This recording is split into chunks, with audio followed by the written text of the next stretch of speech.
I'm going to give you my thoughts and opinions on every Drake ship, and we're starting right now.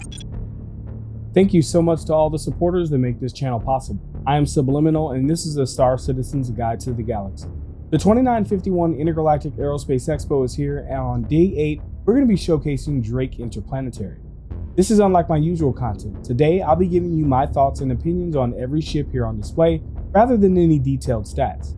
If you'd like to get my thoughts on the entire 2951 IAE, check out the playlist in the info card above. Lastly, if you want to win an Aegis Redeemer and a pair of Predator joystick mounts, stay tuned to the end to find out more. Without further ado, let's get to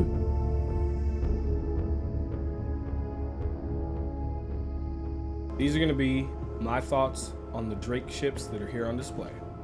Let's take a look. We're going to start with the best one. The fastest ship in the verse. The Drake Herald. I mean, I don't know what to say about this beauty. No, but seriously, this is a data running ship. It is hideous, I know. But it is pretty cool that it's a rocket with a cockpit attached to it. Pretty dope. It's just not really much to do with it in the game right now. I mean, I guess unless you want to run box missions, I wouldn't even do box missions in this. Like, it's only fast in one direction, and trying to turn around in this is like trying to turn around in a bus down a narrow hallway. It's ridiculous. It's absolutely ridiculous. It is crazy. It just speaks to the Drake name there. But I can't wait for data running to come in. I wish you could hack comrades with it remotely rather than having to go inside. That'd be pretty dope. They could make it a good ship, but I don't know. Till now, it's a flying JPEG. All right, Buccaneer. Buccaneer, just like a lot of Drake ships, suffer from the same deal. They're fast in one direction. Same with this ship. So, although it has extra DPS, in my personal use with it, I was unable to lower my TTK with that extra DPS because I couldn't stay on target for quite as long. I mean, I could get better with the ship, but I flew it around for quite a while, and that was kind of my take on it, is that it has extra DPS, and I think it would be a good support ship to just kind of fly in and boom and zoom or whatever people call it. But just solo, I feel like I could be in a better ship like the Arrow or Gladius. But it's not terrible though, and it's better this patch than it has been. So let's head to our next ship now. Next ship is everybody's favorite jack of all trades, the Cutlass Black. This is the blue. I'm sorry. It was great from the side and I couldn't see the dome. All right, so it's got a big forehead, but it's a decent cockpit, to be honest. Much better than all the other ones. The difference between this variant and the Cuddy Black, the firepower is the same, but if you come around here to the back, just like the red, you've got a little bit of cargo space here, and you've got these cryopods that you can use to store up to 12 warm bounties.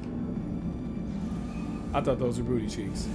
All right, so yeah, so this is gonna be dope. It's also a quantum enforcer. It can prevent your enemies from quantuming away. So that's really, really important. Really, really important if you want to pirate. So this is a unique ship. Definitely has its place in the verse. It's a good ship. I don't like the fact that since 3.14 the Cuddy variants have been pretty slow, but it still is important when you have people trying to quantum away every time you try to take them out and you're doing bounties. So the next ship is the Cuddy Black, everybody's favorite jack of all trades. And yeah, I mean, this is a good starter ship.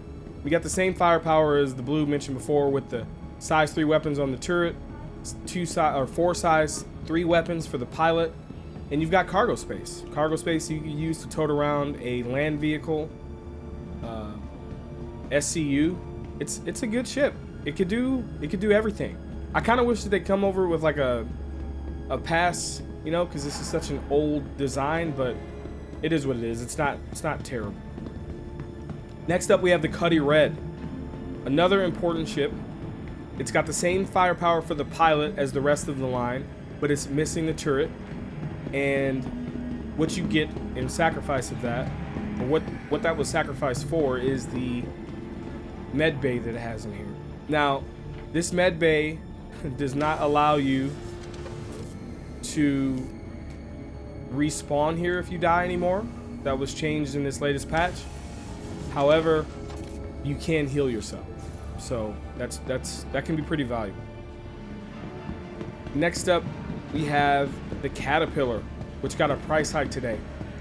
So the Caterpillar is Drake's massive cargo ship. Doesn't have quite as much as the C2. Actually, I guess kind of nowhere near as much as the C2. C2 is the king of cargo now, but it still does have its place. It's got a really cool design.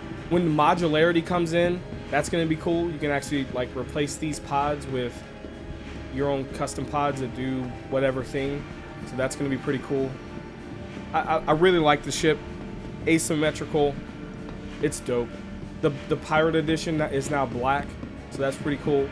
But if you haven't bought it already, you're going to have to pay a little bit more for it this time. What I would like to see for real is the ability to lower the cargo bay doors and use them as ramps. They've mentioned that they're looking into doing that in the future, but it just hasn't been done yet. But you know, once that's in, that's going to add even more functionality for it. So this isn't for me at the current state of the game because we don't have the modularity. I can't put a land vehicle in it without doing some crazy X game stuff.